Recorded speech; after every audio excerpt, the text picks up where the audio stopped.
ลำดับที่5นะซึ่งขอประกาศเลยว่าเขาจะบ่ได้มีการประกาศตามลำดับและบ่ได้ประกาศตามคะแนนสูงสุดเด้อ MT 6ปุกกี้ดวงทองลา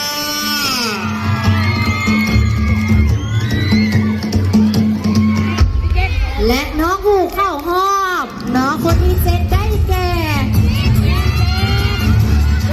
น้องซาร่าสิงยา MT 15นั่นเองเนาะ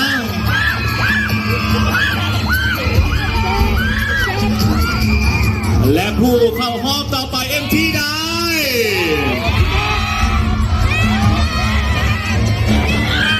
MT 2น้องน้อยธิดาบัวทองคำ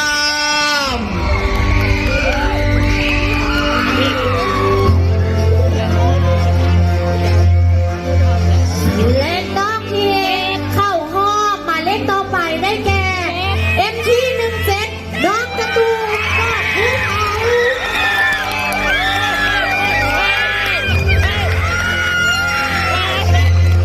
ยังเหลืออีกเพียงแต่4ตำแหน่งเท่านั้น และขอแสดงคนดีครับ MT5 นีนากรพิมพ์มาทอง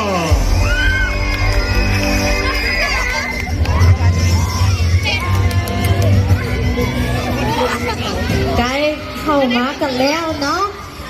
และน้องต่อไปที่ได้เข้าหอบได้แก่ MT 9น้องนางมาตาผิวบุรี ยังเหลืออีก2 คน MT ได้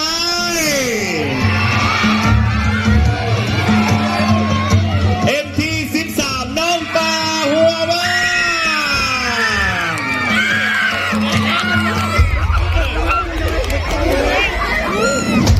และผู้สุดท้ายที่จะได้เข้าหอบเนาะเป็นนางสาวส่งเสริมการเสียงกวางได้แก่ MT 1น้องนางส้มโอเพชรธิราช MT7 น้องปลาเสียเจอบัวทอง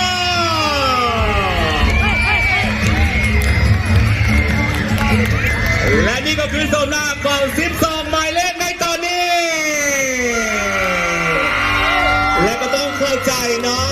สาวงามนางประพรในตอนนี้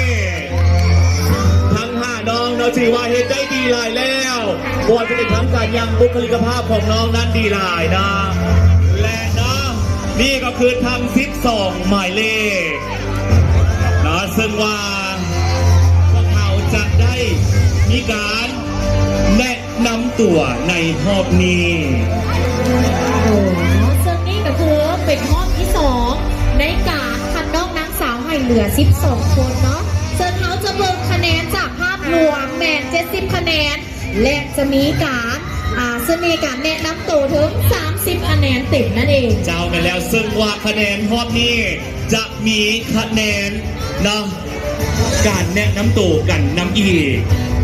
ซึ่งเขาจะเริ่มแนะนำตัวไปตั้งแต่หมายเลข1 2เรียงลำดับกันไปเลย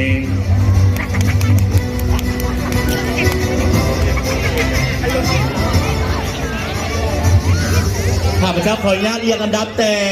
หมายเลข01ไปหมายเลข01น้องส้มโอเพชรธิราช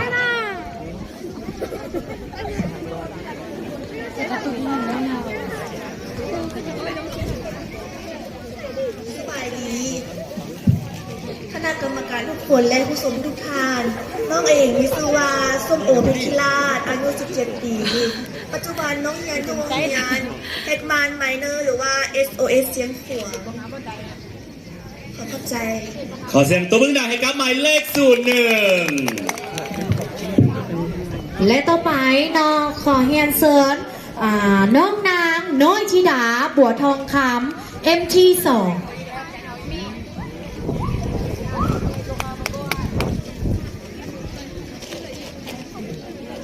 สบายดีคณะกรรมการและหมู่เพื่อนทุกคนน้องมีชื่อว่าน้อยธิดาบัวทองคำอายุ19 ปี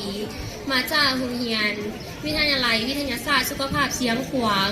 ส่งเข้าประกวดโดยศูนย์บิวตี้เข้าใจ ขอเสียงตัวมึงดังให้กับหมายเลข MT2ลำดับต่อไปหมายเลข MT04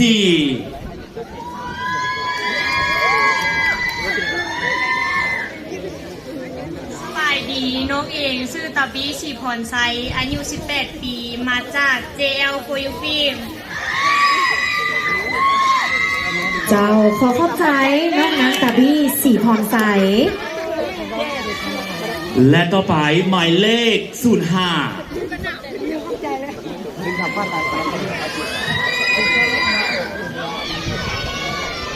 สบายดี น้องเองมีชื่อว่านางนินากรพิมพ์ทองเฮียนยู่โรงเรียนม2พลสวรรค์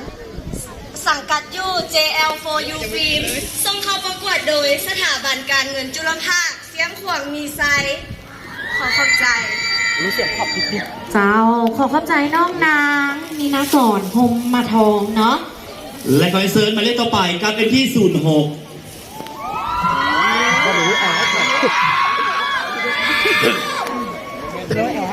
สบายดี น้องเองมีชื่อว่านางปุ๊กกี้หลีดวงทองลา มาจากโรงเรียนม2บนสวรรค์ส่งเข้าประกวดโดยศูนย์ภาษาอังกฤษรอเจริญ เจ้าขอขอบใจน้องปุกกิลี่ดวงทองลา และต่อไป M ที่ 07 ปาเซียเจอกัวทอ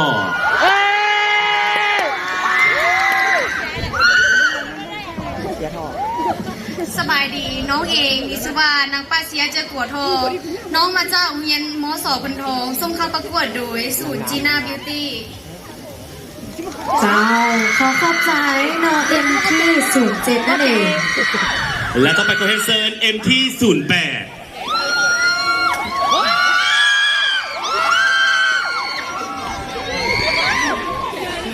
สบายดีน้องเองมีชื่อว่านางลิต้ามีไซส์ไพสี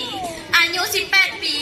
ปัจจุบันกำลังศึกษาห้ามเรียนอยู่ที่โรงเรียนม2พลสวรรค์ผู้ส่งเข้าประกวดโดยหน่วยงานส่งเสริมการท่องเที่ยวแขกเชียวขวาง My name is Miss Lita. I am 18 years old. Now currently study at Ponswan Secondary School. I spending my free time with do volunteer work and drawing the picture. Thank you. ว้าวขอขอบใจน้องนางลิต้ามีไซส์ไพรสี และลำดับต่อไป M ที่ 09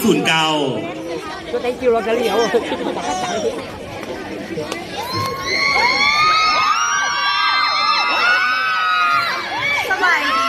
คณะกรรมการและแขกผู้มีเกียรติทุกท่าน น้องเอ๋มีชื่อว่านางนุกต้าผิววีดี ปัจจุบันเรียนอยู่โรงเรียนม2พลสวรรค์อายุ 17 ปีส่งเข้าประกวดโดยหน่วยงานผู้ให้ความหวังแบ่งปันน้ำใจช่วยเหลือสังคมผู้ทุกข์ยากทั่วประเทศลาว Hi everyone, my name is Mita. Now I study at Ponswan Secondary School. I am 17 years old. I spend almost time to do the volunteer work. Thank you. ขอบเรื่องรางให้กับ M ที่ 9 และขอให้เซิร์ช M ที่ 13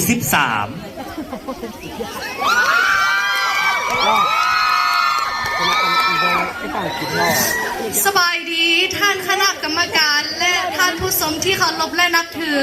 น้องเองมีชื่อว่านางปางหัวว่างอายุ 17 ปี ปัจจุบันกำลังศึกษาอยู่ที่ชั้นม .7 ที่โรงเรียนม2พลสวรรค์ Hello ladies and gentlemen, my name is Miss Pang Hwa Wang. I am 17 years old. I live in Ponswan Secondary School. I study in Ponswan Secondary School. Thank you. ขอขอบใจ ว้าวเนาะขอขอบใจเนาะและขอเสียงตบมือให้กับน้องนางป่าหัวว่าง และขอให้เซิร์ช M ที่ 15 ซาร่าเซงยา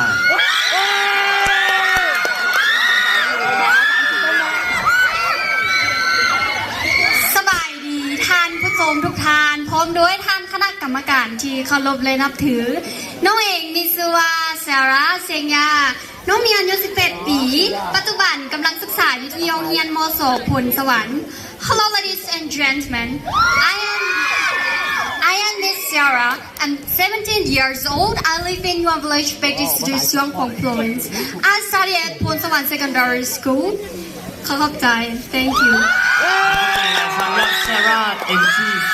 15 Thank you นะ และต่อไป M ที่ 16 ส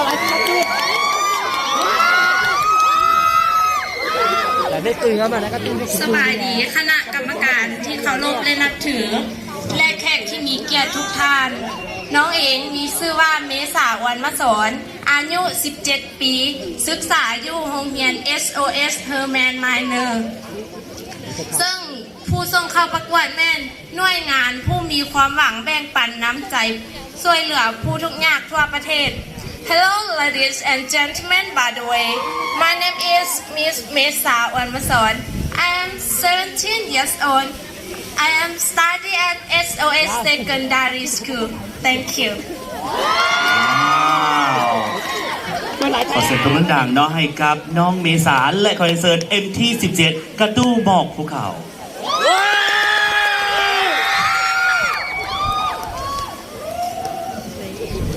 สบายดีน้องเองมีชื่อว่านางกระตู้หมอกภูเขาอายุ 16 ปี ปัจจุบันกำลังศึกษาอยู่ที่ชั้นม.7 ของโรงเรียนมสพลสวรรค์ส่งประกวดเข้าโดยโรงเรียนมสพลสวรรค์ขอบใจ และขอเสียงปรบมือดังๆให้กับทั้ง 12 หมายเลข และขอเชิญน้องๆพักผ่อนทางด้านลุมได้แล้วจะหน่อยเขาจะได้มาหู้น้ำการว่าท็อป 6 หรือว่า 6 หมายเลขที่ได้เข้ารอบต่อไป ที่จะไปตอบคำถามจากแมนน้องใดเด ได้มาจังหน่อยจะเข้าในส่วงรอบที่ 3 ก็คือ จะคัดเลือกน้องนางสาวเหลือ 6 คน ซึ่งเขาจะเกณฑ์ตัดสินเบิ่งจากความงามและบุคลิกภาพแมน45 คะแนน และเกณฑ์การตอบคำถามแมน45 คะแนน และเสียง10 คะแนน ว้าว และแน่นอนเลยในตอนนี้พวกเขาก็ยังจะมีเป็นโชว์พิเศษหรือว่าจะเป็นการแสดงพิเศษนั่นเองเนาะซึ่งว่าผู้ที่จะมาแสดงพิเศษนะพวกเขาในตอนนี้ถือได้ว่าเพิ่นเป็นแซมการประกวดห้องเพลงในประเภทบุคคลทั่วไปในเมื่อวานนี้เป็นรายการโซจ้า และในตอนนี้พร้อมกันแล้วเนาะ พร้อมหรือยัง ทางด้านลุมเขาพร้อมกันแล้วหรือยังถ้าพร้อมแล้วขอเสียงตบมือดังๆให้กับแซมการประกวดห้องเพลงในประเภทบุคคลทั่วไปน้องอ้อยคำศรีพระไทย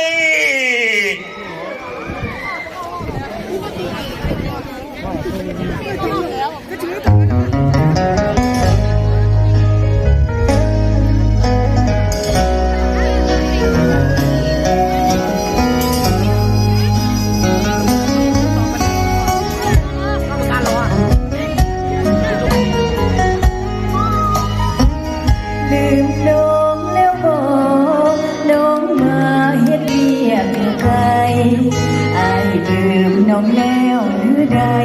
สัญญาไว้ในคืนเดือนเพ็ญ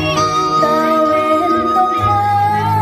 น้องยังบ่เคยได้เห็นน้องจากไปเพราะความจำเป็นอย่างที่เด่นคงยังมันเดิมมาโหดมาลัวน้องเห็นแต่สิ่งใหม่ๆมีทั้งแสงไฟสิ่งหล่อใจน้องบ่สะอ่อนทั้งเพชรทั้งมาหล่อตาน้องบ่อ่อนซ้อนอายเอ่ยอย่าได้วอนขอวอนอย่าห่วงสัญญา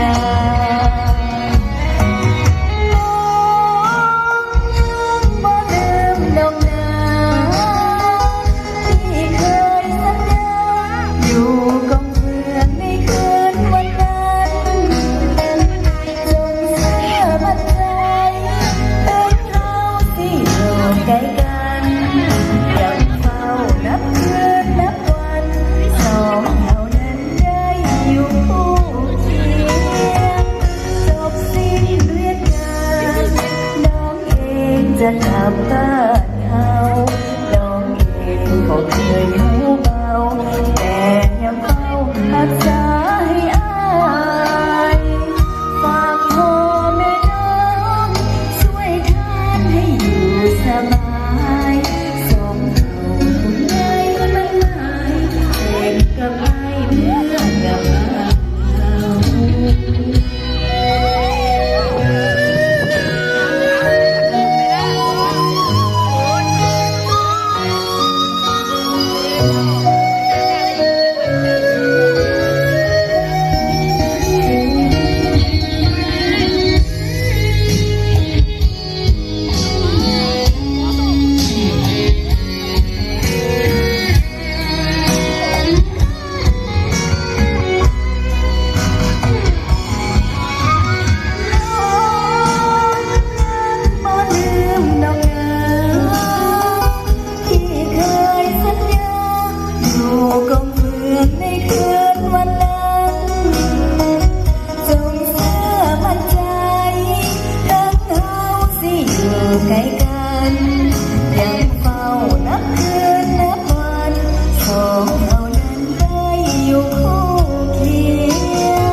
ขอเสียงตบมือดังๆเนาะให้กับแซมการประกวดห้องเพลงในประเภทบุคคลทั่วไปน้องอ้อยคำศรีพระไทยนั่นเอง เจ้าเนาะก็ถือได้ว่าน้องเพิ่นแมนสนะการประกวดไปในเมื่อวานนี้นั่นเองเนาะ ในประเภทของการเนาะประกวดห้องเพลงบุคคลทั่วไปเนาะซึ่งว่าน้องก็ได้ขั้วรางวัลชนะเลิศอันดับที่ 1ไปเนาะและในตอนนี้เฮากำลังจะก้าวเข้าในรอบการประกวดรอบที่ 2นั่นก็คือจะคัดจาก12น้องให้เหลือเพียงแต่6น้องเท่านั้นที่จะได้มาตอบคำถามนำพวกเขา ในว่าสำหรับห้องนี้เนาะก็คือจะเบิ่งจากความงามและบุคลิกภาพเนาะแมนจะได้คะแนนเต็มอยู่ที่45คะแนนและคะแนนการตอบคำถามดี45คะแนนคะแนนเสีย10คะแนนนั่นเอง ว้าวอย่าลืมเด้อเนาะมักใหม่เลขใดเนาะสามารถที่จะเสียใหม่เลขที่ทานมักได้ และสำหรับรางวัลของพวกเราในตอนนี้น้องพิมพ์ สำหรับรางวัลเนาะห้องชนะเลิศอันดับ3แมนจะได้รับเงินสดมูลค่า1 ล้านกีบพร้อมสายสะพาย และรางวัลห้องชนะเลิศอันดับที่ 2จะได้รับเงินสด1,500,000 กีบพร้อมด้วยสายสะพาย ห้องชนะเลิศอันดับ1จะได้รับเงินสดมูลค่า2 ล้านกีบพร้อมสายสะพาย และรางวัลชนะเลิศอันดับ1จะได้รับเงินสด2,500,000 กีบพร้อมมงกุฎและสายสะพาย หายเสียหมายเลขใดแน่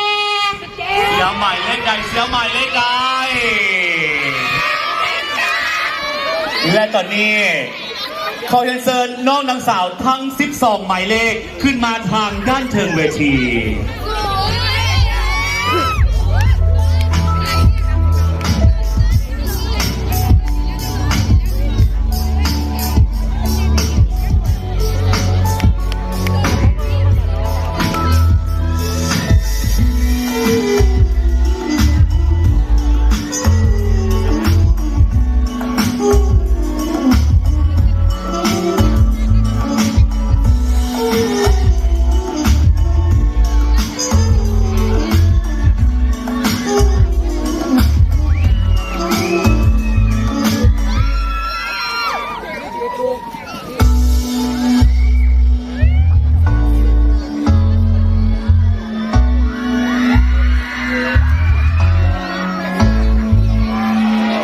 ขอเสียงตบมือดังๆให้กับทั้ง12หมายเลขเนาะและนี่ก็ถือได้ว่าเป็นห้องที่น้องๆตื่นเต้นที่สุดกันเลยก็ว่าได้เนาะ และเดี๋ยวจังหน่อยเขาจะได้ฮู้กันแล้วว่าทั้ง6น้องนอนที่จะได้เข้าไปสู่รอบตอบคำถามจะมีน้องนางสาวหมายเลขใดแดงและตอนนี้คะแนนของพวกเขากำลังเดินทางมาแล้วซึ่งเส้นเก่าน้องเขาจะบริการประกาศตามลำดับหมายเลขและเขาจะบอกประกาศตามลำดับคะแนน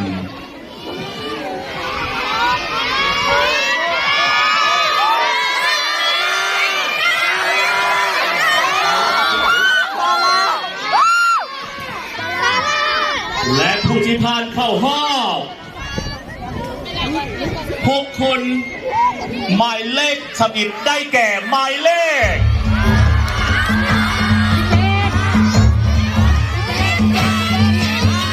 MP9 นูตาผิวมุยลี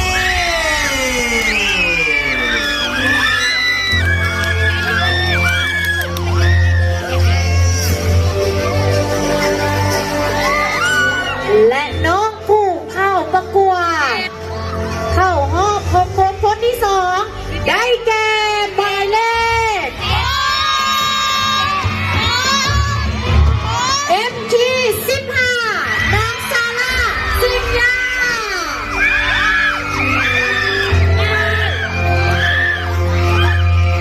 และตอนนี้เหลือเพียงแต่4บอลวางเท่านั้นขอแสดงความยินดีกับ MP7 ปาเซียเชิญควอเตอร์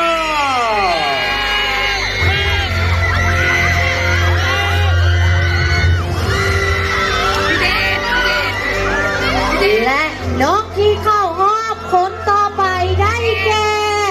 MT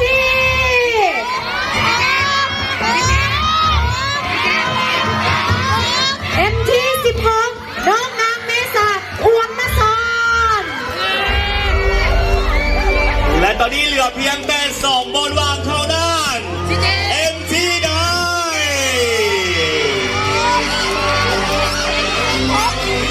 MT 8 ลิต้ามีไซไพสี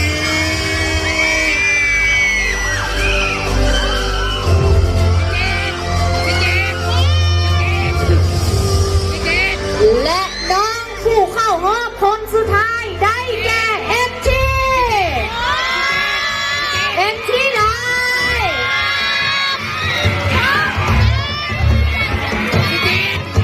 MT 13นางปาหัวว่าง และขอแสดงความยินดีกับฮอปหมายเลขและก็ต้องขอใจน้องนางสาวอีกทั้ง6 หมายเลขเนาะที่ว่าเห็นได้เต็มที่นะเข้าสู่ท็อป 12 เอาแล้วและในตอนนี้ก็คือท็อป 6 หรือว่าท็อป 10 ของการแข่งขันการประกวดนางสาวส่งเสริมการท่องเที่ยวแขวงเสียงขวางและเขากำลังจะเข้าสู่รอบต่อไปนั่นก็คือข้อตอบคำถาม เอิญได้ว่าได้เห็นความงามบุคลิกภาพของน้องไปแล้วเนาะก็จะได้สื่อไปถึงการตอบคำถามแล้วนะตอนนี้ และตอนนี้นักการเซิร์นคำถามของพวกเราทางด้านเทิงเวที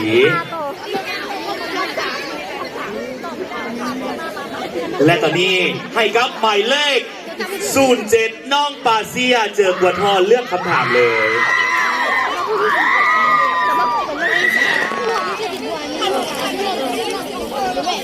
มาแล้วไปเชิญทางด้านหน้าเวทีเลย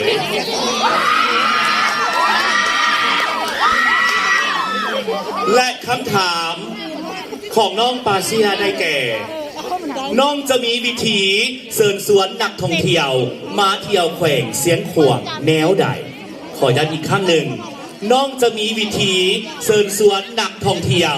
มาเที่ยวแขวงเสียงขวางแนวใด 50 วินาทีเริ่ม โดยสำหรับน้องเองเนาะสิ่งที่น้องจะเชิญชวนให้มาก็คือ น้องมี2 อย่างก็คือเชิญชวนเที่ยวแข่งเสียงขวางก็คือท่องไห่หินเนาะและสิ่งที่อยากแนะนำให้ก็คือน้องแอนตุ้งมาแล้วขอเข้าใจ ขอเข้าใจลายเนาะสำหรับ MT7 ปาเซียเจอกวดทอและหมายเลขต่อไป MT8 ลิต้ามีใส่ไพสี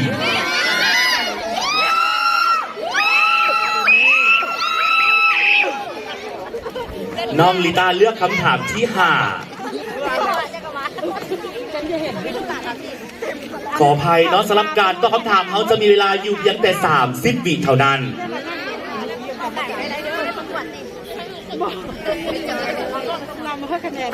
เนาะสำหรับคำถามของน้องลีต้ามีไซไพสีแมนถ้าน้องได้รับตำแหน่งในค่ำคืนนี้ สิ่งที่น้องจะเห็นอันดับทำอิฐให้เกิดประโยชน์แก่การท่องเที่ยวแนวไหนขอโทษคำถามเนาะถ้าน้องได้รับตำแหน่งในค่ำคืนนี้ สิ่งที่น้องจะเห็นอันทำอิฐให้เกิดประโยชน์แก่การท่องเที่ยวแนวไหน เจ้าโดยขอบใจสำหรับคำถาม ถ้าน้องได้รับตำแหน่งในค่ำคืนนี้ น้องจะขอถือตัวเองเป็นเอกอัครราชทูตของประเทศลาวเพื่อส่งเสริมการท่องเที่ยว และแนะนำสถานที่ท่องเที่ยว ให้แก่บรรดานักท่องเที่ยวทั้งต่างชาติและภายในได้ทั้งหูเจ้าขอขอบใจ ขอเข้าใจสำหรับน้องลิต้ามีไซไพสี MT8 และต่อไป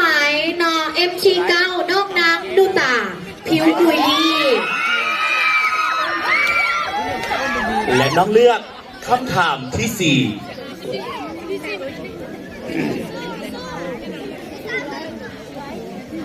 ในปัจจุบันสื่อสังคมออนไลน์มีอิทธิพลหลายน้องจะใช้สื่อสังคมออนไลน์แนวไหนเพื่อนำเสนอการท่องเที่ยวของแขวงเสียงขวางขอย้ำคำถาม ในปัจจุบันสื่อสังคมออนไลน์มีอิทธิพลหลายน้องจะใช้สื่อสังคมออนไลน์แนวไหนเพื่อนำเสนอการท่องเที่ยวแขวงเสียงขวาง30 วินาที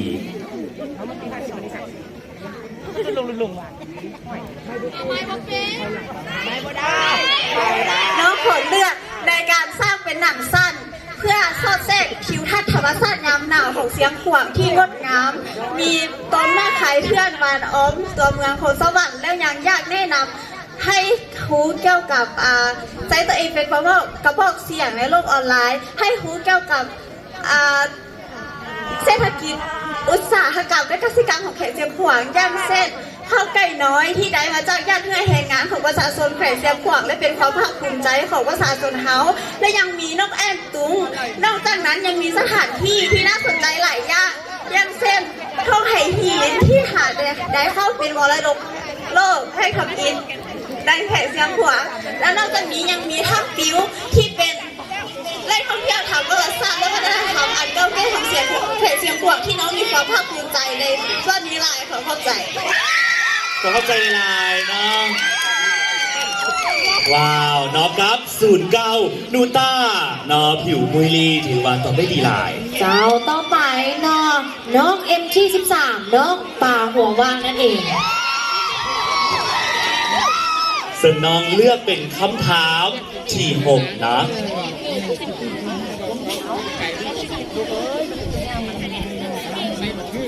สำหรับคำถามที่น้องได้มาก็คือน้องจะมีวิธีเชิญชวนหมู่คู่พ่อแม่พี่น้องให้หันมาอนุรักษ์สถานที่ท่องเที่ยวภายในแนวใดขอทวนคำถามอีกครั้งหนึ่งเนาะน้องจะมีวิธีเชิญชวนหมู่เพื่อนพ่อแม่พี่น้องให้หันมาอนุรักษ์สถานที่ท่องเที่ยวภายในแนวใด โดยขอบใจสำหรับคำถามสำหรับน้องแล้วน้องจะปลุกระดมให้ทุกคนเห็นถึงความสำคัญของการท่องเที่ยวหรือสถานที่แหล่งท่องเที่ยว จะปลุกระดมให้ทุกคนรักษาช่วยกันให้สถานที่แหล่งท่องเที่ยวอยู่คู่กับคนเฮาและอยู่คู่กับหุ้นลูกหุ้นหลานไปต่อไปขอขอบใจ thank you ขอเข้าใจสำหรับน้องเนาะMT13เนาะกับน้องป่าหัววางและลำดับต่อไป MT15 ซาร่าเซงยาน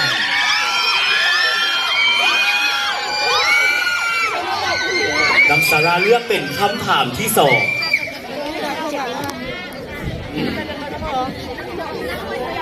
ถ้าหากน้องได้มีโอกาสเป็นตัวแทนของแม่ยิงลาวในการนำเสนอความเป็นแม่ยิงลาวน้องจะนำเสนอแนวใดอีกครั้งหนึ่งถ้าหากน้องได้มีโอกาสเป็นตัวแทนของแมงยิงลาวในการนำเสนอความเป็นแมงยิงลาวน้องจะนำเสนอแนวใด30 วินาทีเริ่ม โดยสำหรับน้องแล้วถ้าหากว่าน้องได้มีโอกาสในการนำเสนอความเป็นแม่หญิงลาวน้องจะนำเสนอถึงการนุ่งถือแม่หญิงลาวนุ่งสิ้นผ้าไหมใส่ผ้าบิยางเก้าผมแม่หญิงลาวเป็นคนที่มีความเชื่อมั่นในตัวเองและบ่ยันกลัวต่ออุปสรรคใดๆ I am a Lao woman so if I have a chance to present Lao woman so I'm here to speak for myself and I believe in myself that I can do it. So I want all of you to come out and speak for yourself and believe in yourself that you can do it. Thank you. แล้วก็เจอลายน้องสำหรับMT15น้องซาร่าเซงยาน และเข้าสู่การตอบคำถามคนสุดท้ายกันแล้ว MT16 น้องนางเมษาอวดมาสอนเลยได้ว่าบ่มีสิทธิ์เลือกคำถามเนาะ เจ้าและก็ถือได้ว่าคณะกรรมการของพวกเขาต้องได้คุณเขี่ยวในการที่จะลงคะแนนกันแล้ว เพราะว่าแต่ละน้องๆนั้นเนาะถือได้ว่าน้องเข้มข้นกันอีหลี แมนสำหรับคำถามที่น้องเลือกมาได้แก่คำถามที่3แมนมีอย่างแดที่เป็นเอกลักษณ์ของแขวงเสียงขวางที่น้องอยากจะแนะนำกับนักท่องเที่ยวได้รู้จักขอทวนคำถามอีกครั้งหนึ่งมีอย่างแดที่เป็นเอกลักษณ์ของเสียงขวางที่น้องอยากจะแนะนำให้กับนักท่องเที่ยวได้รู้จัก โดยขอบใจสำหรับคำถามสำหรับน้องแล้วสิ่งที่เป็นเอกลักษณ์ของแขวงเสียงขวางแมนท่งไฮหินและนกแอ่นตุงน้องอยากจะส่งเสริมการท่องเที่ยวในท่งไฮหินเพราะว่าท่งไฮหินก็ได้เปิดเป็นมรดกโลกแห่งที่3แล้วท่งไฮหินก็จะกลายเป็นที่ท่องเที่ยวที่มีนักท่องเที่ยวเข้ามาเที่ยวหลายขอขอบใจ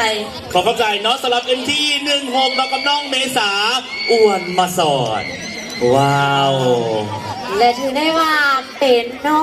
งๆเนาะเข้ารอบ6 คนนั่นเองการตอบคำถามก็ถือได้ว่าเรียนหลายเนาะ เจ้าแม่แล้วนอซึ่งว่าขอบอกนี่ก็คือขอเสียงตบมือดัง ให้กับทั้ง6หมายเลข กองเสียดังๆเลยเนาะ และขอบอกเลยว่าในนี้จะมีเพียงแต่4หมายเลขหรือว่า4น้องนางสาวเท่านั้น ที่จะได้รับตำแหน่งนำพวกเขา แต่ในรายงานนี้เนาะพวกเขาก็ยังจะมีเป็นการแสดงพิเศษเนาะเพื่อทีมให้ทุกท่านนั้นได้ห่วงมวลซื่นกับการประกวดยิ่งขึ้น และตอนนี้ขอเชิญทั้ง6หมายเลขพักผ่อนได้ เจ้าเนาะและเพื่อเป็นการรวบรวมคะแนนเนาะเขาก็เลยจะมีเป็นการห้องเพลงในประเภทเยาวชนเนาะก็คือ เจ้าเนาะซึ่งว่าเป็นน้องที่ได้เป็นแซมเนาะในการประกวดห้องเพลงเนาะในประเภทของเยาวชนซึ่งเขาได้มีการประกวดกันเกิดขึ้นในเมื่อวานนี้นั่นเองเนาะซึ่งว่าการประกวดของเขาจะได้จัดขึ้นแบบนี้ในทุกๆมือกันเลย แล้วหลังจากที่ว่าจบเนาะการรับชมการห้องเพลงเนาะของแซมเนาะระดับเยาวชนของเขาแล้วเขาก็จะได้มาหู้น้ำกันว่าแมนไผจะได้คว้ามงกุฎน้องนางสาวส่งเสริมการท่องเที่ยวแขวงเส้นขวบประจำปี 2023แต่ว่าตอนนี้ขอเสียงตบมือดังๆต้อนรับน้องมณีแก้วจันทร์ศรี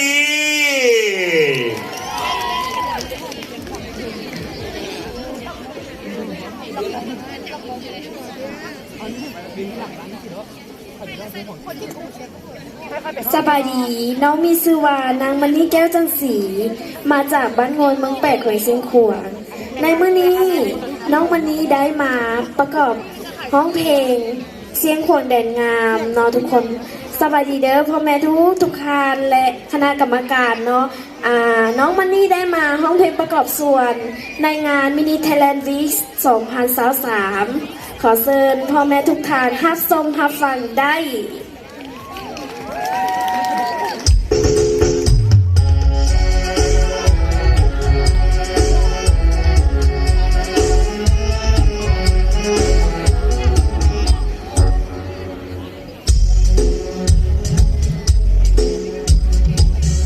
ความสั่นสะเทือน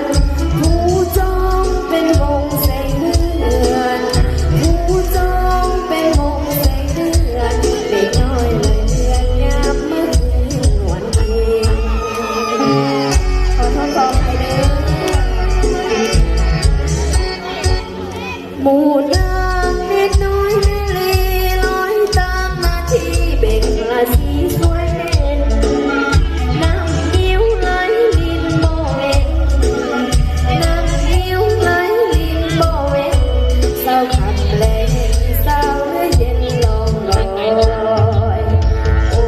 เสียงหัวเมียเอ้ยก่อนนี้บอกเคยเห็นเจ้างามอย่างน้อยเดี๋ยวนี้ธรรมศาสตร์จอมลอย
อขอบใจเอาสำหรับพ่อแม่ทุกท่านเนาะที่ได้มารับชมงานมินิไทยแลนด์วีคเนาะขอเชิญทานทุกท่านเนาะเข้ามาอุดหนุนเครื่องที่เพิ่นได้มาขายเนาะเป็นสินค้าไทยเป็นสินค้าดีๆสินค้าของแท้เนาะทุกคนเนาะอย่าลืมมารับชมและติดตามรายการเพลงหรือว่ารายการที่เพิ่นได้มาแสดงในงานในงานมินิไทยแลนด์วีคเด้อถ้าผู้ใดบ่ได้มาซื้อเนาะมาเลาะแวะเลาะส้มก็ได้เนาะทุกคนเนาะเลาะให้ดีใจแล้วก็พอแล้วเนาะทุกคนเนาะถ้ามันมีผิดพลาดประการใดก็ขอโทษขออภัยนำทางพ่อแม่พี่น้องทุกท่านและก็คณะกรรมการเนาะทุกคนเนาะขอขอบใจ ขอขอบใจหลายสำหรับน้องมันนี่แก้วจันทร์ศรีอนาคต MC คนใหม่นั่นนี่นะซึ่งน้องกับ พิมพ์จะได้ตกเวียกแล้ว น้องพิมพ์เขาจะได้ตกเวียกแล้วนะสำหรับน้องมันนี่ความสามารถเพิ่นหลากหลายที่ลีและเพิ่นก็ยังได้เป็นแซมน้องประกวดห้องเพลงระดับเยาวชนในงานของเขากันน้ำอีกทุกคนพูดกันหรือยังว่าต่อไปเขาจะมีการประกาศอีกนะก็คือเป็นวินาทีตื่นเต้นเป็นวินาทีที่ว่าเขาจะได้รู้กันแล้วว่าไพ่จะได้เข้ารอบ4 คนหรือว่าจะได้รู้กันแล้วว่าไพ่จะได้เป็นคนชนะเลิศนั่นเองเนาะเอาแม่แล้วสำหรับในค่ำคืนนี้6น้องนางสาวจะมีเพียงแต่4น้องนางสาวเท่านั้นที่จะได้หับสายสะพายและจะมีเพียงแต่1น้องนางสาวเท่านั้นที่จะได้หับมงกุฎอันสมเกียรติในค่ำคืนนี้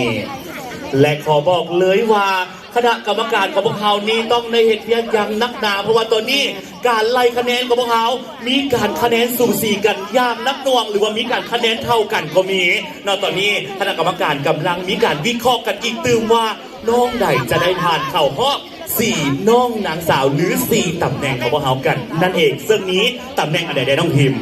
เจ้าเนาะสำหรับตำแหน่งเราก็คือจะมี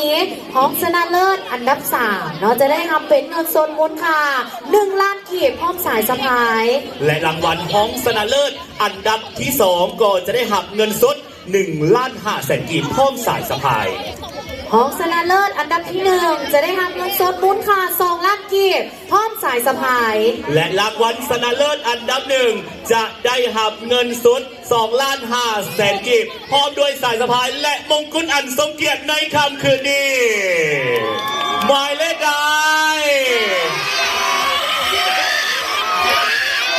กองเชียร์บนธรรมดาเลยในห้องบุญวินีเสียงกองเชียร์ถือว่าเป็น10 คะแนนเลยและตอนนี้ก็จะถึงการประกาศกันแล้วขอเชิญเชิญทั้ง6หมายเลขขึ้นทางด้านเทิงเวที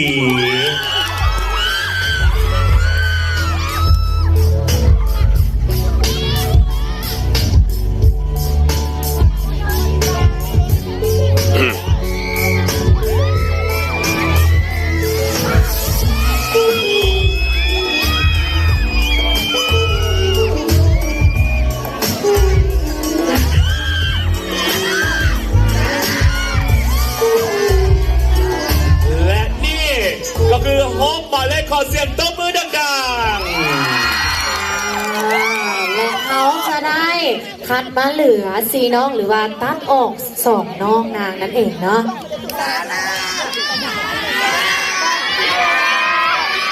และตอนนี้ลายเสื้อน้องนางที่เข้าประกวดเนาะเข้ารอบ4 คนสุดท้ายได้อยู่ในมือของพิธีกรทั้ง2เขาแล้วเนาะและเขาจะขออนุญาตประกาศรายชื่อของผู้ที่บ่ได้เข้ารอบหรือ2 น้องนั่นเอง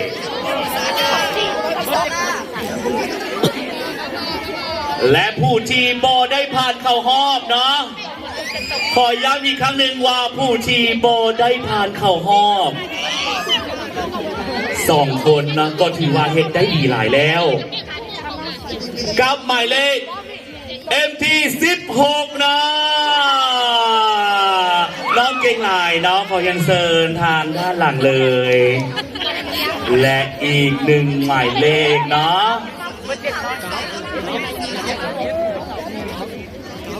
กับหมายเลข MT07 นั่นเองและ150809และเลข13นะแมนไผ่จะได้ตำแหน่งใหญ่ในต และขอเรียนเชิญทั้งสองน้องนางสาวน้องพักผ่อนทางด้านลุงได้ และนี่ก็คือเป็นสี่น้องนางสาวที่ยังบ่ฮู้ว่าใครจะได้ที่ 1 ที่ 2 ที่ 3 และที่ 4 และข้าพเจ้าขออนุญาตประกาศ รางวัลต่อไปนั่นก็คือ รางวัลรองชนะเลิศอันดับ 3 ที่จะได้หับเงินรางวัลนะ1 ล้านกีบพร้อมสายสะพาย MT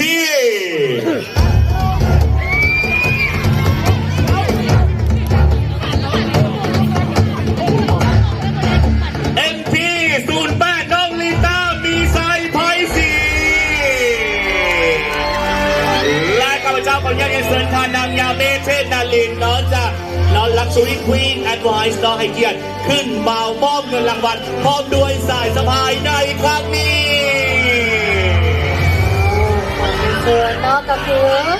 เป็นน้องนางลิต้ามีไซไพสีนั่นเองเนาะที่ว่าได้อันดับ 4 นั่นเองเนาะ ซึ่งว่าเป็นรางวัลของอันดับ 3 ซึ่งว่าเขากล่าวเป็นจากคะแนนรวมเนาะ ก็ถือได้ว่าคะแนนสู่สีกันเพียงแต่0 จุดปลายคะแนนเท่านั้นสำหรับในแต่ละคน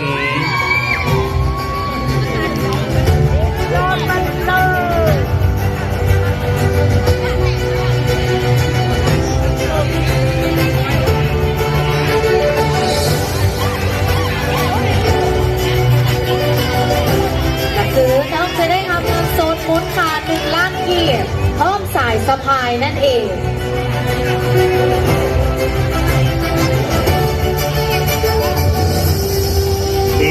และต่อไปเนาะเหลือเพียงแต่3 น้องเท่านั้น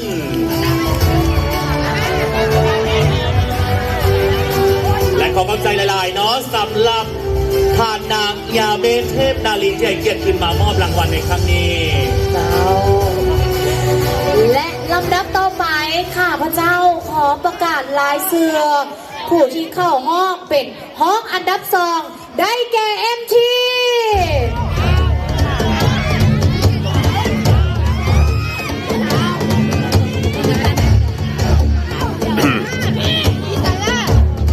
MT 9นางนุตาผิวมุยลี นูนาผิวมุยลีน้องก็จะได้หาเป็นเงินสด1 ล้าน5 แสนกีบพร้อมสายสะพาย เจ้าข้าพเจ้าคนเงินเสิร์ชทานนางมาลาวนโอนพระจันทร์หัวหน้าหน่วยงานศิลปะวัฒนธรรมแผนกแถลงข่าววัฒนธรรมและท่องเที่ยวแขวง ให้เกียรติขึ้นมามอบรางวัลและมอบสายสะพายในครั้งนี้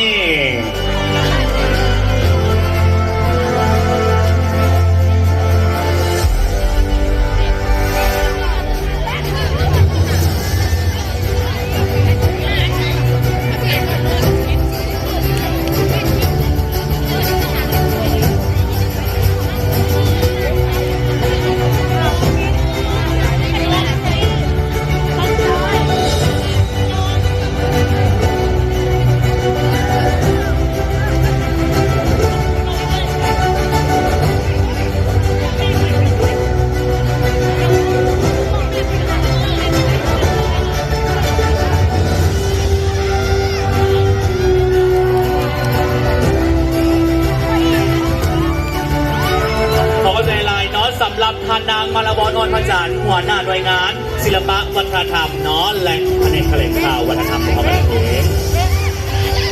และตอนนี้ถึงห้องจับมือกันแล้วขอเรียนเชิญทางด้านหน้าเลยและสำหรับรายชื่อที่ข้าพเจ้ากำลังจะประกาศต่อไปนั่นก็คือรายชื่อของน้องนางสาวที่ได้รับรางวัลชนะเลิศในการประกวดนางสาวส่งเสริมการท่องเที่ยวแขวงเสียงขวางและอีก1รายชื่อที่จะประกาศตามหลังนั่นก็คือรางวัลรองชนะเลิศอันดับ 1นั่นเองและนางสาวส่งเสริมการท่องเที่ยวแขวงเสียงขวางปี 2023 ได้แก่ MT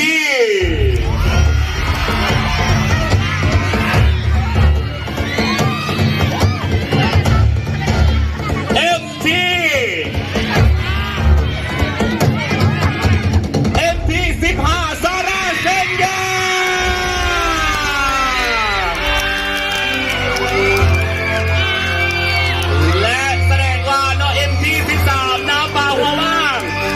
ก็คือห้องอันดับหนึ่งในการประกวดกระเพาะในครั้งนี้และข้าพเจ้าขออนุญาตเรียนเชิญเนาะ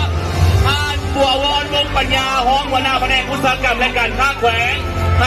ให้เกียรติเนาะมอบรางวัลนั่นก็คือเป็นสายสะพายพร้อมด้วยมงกุฎให้กับผู้ชนะเลิศในครั้งนี้ครับน้องซาร่า น้องได้มาคณะกรรมการน้องลงคะแนนออกมาแล้วให้กับน้องซาร่าสิงยาได้เป็นผู้ชนะเลิศในการประกวดนางงามส่งเสริมการท่องเที่ยวแหวงเสียงขวาง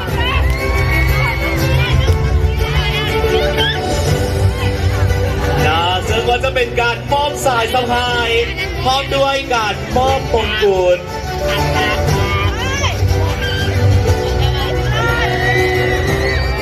และนี่ก็คือโฉมหน้าของผู้ชนะเลิศในการประกวดค่ำคืนนี้พร้อมด้วยการมอบมงกุฎเนาะทานบวรอีกครั้งหนึ่งก็คือน้องผู้ชนะเลิศน้องแมนจะได้รับเงินสดอยู่มูลค่า2,500,000 กีบพร้อมสายสะพายและมงกุฎนั่นเองว้าวแม่แล้วและตอนนี้ได้ทำไปแล้วและเห็นคนมองกันไปแล้วทุกคนโบถูกใจโบนี่และในตอนนี้และมอบกันไปเลยนะครับเงินรางวัลของพวกเรา2,500,000 กี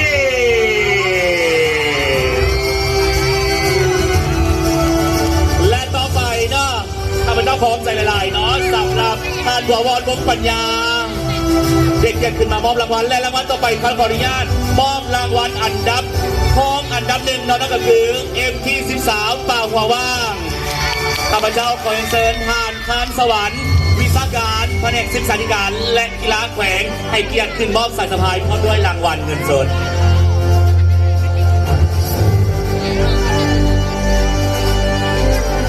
น้องและน้องจะได้ทำเป็นเงินสดมูลค่า2 ล้านกีบพร้อมสายสะพายนั่นเองและนี่เนาะก็คือของอันดับหนึ่งเนาะถ้าหากว่าอันดับหนึ่งของพวกเขาบ่สามารถปฏิบัติหน้าที่ได้ของอันดับหนึ่งจะปฏิบัติหน้าที่หรือหักษาการแทนนั่นเองได้มาเก่งมดทุกคนกันเลยเนาะและกันนี่คือโสมหน้าทั้ง4 หมายเลขค่ะก็มอบการประกวดนางงามส่งเสริมการท่องเที่ยวแขวงเสียงขวางแม่แล้วและตอนนี้เนาะขอกำใจหลายๆเนาะสำหรับท่านคานสวรรค์วิชาการแผนกศึกษาธิการและกีฬาแขวงเนาะและขอเห็นเซิร์นทางด้านเทิงเวทีต่อเนาะและขอเห็นเซิร์นคณะกรรมการอีกทั้ง3 ท่านขึ้นทางด้านเทิงเวทีขอเห็นเซิร์นน้องๆยับขึ้นมาทางด้านหน้าเนาะและขอเห็นเซิร์นน้องๆอีกทั้งหมดที่เข้าประกวดทางด้านเทิงเวทีเลยเรียกว่าขึ้นมาเก็บภาพบรรยากาศนั่นเองเนาะว่าจะเป็นทั้งน้องๆทุกๆหมายเลขเนาะกลับขึ้นมากันไปอีกครั้งหนึ่งนี่และคณะกรรมการเนาะประกบทางด้านข้างเลย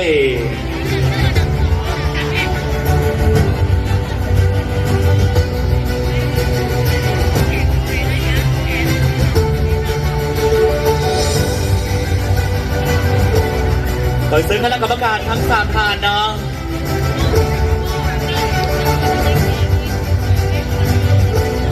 ว้าวขึ้นมาทางด้านหน้าเลยและนี่เนาะสามารถแล้วก็ถือได้ว่าเป็นประสบการณ์ที่ดีของพวกเราในการที่จะมานอกความเข้าประกวดได้ทำลายกำแพงความกล้าของตนเองนอนและก็ยังจะเสริมสร้างบุคลิกภาพให้กับตนเองนำอีกนี่และข้าพเจ้าก็ต้องขอขอบใจหลายทั้งคณะกรรมการที่ห่วงขึ้นมาในห้องในตอนนี้และขอขอบใจหลายน้องๆทั้ง16 หมายเลขเราขอยังเซิร์นนะหมายขอภาพอีกครั้งหนึ่งนะขอเก็บภาพบรรยากาศกันอีกก่อน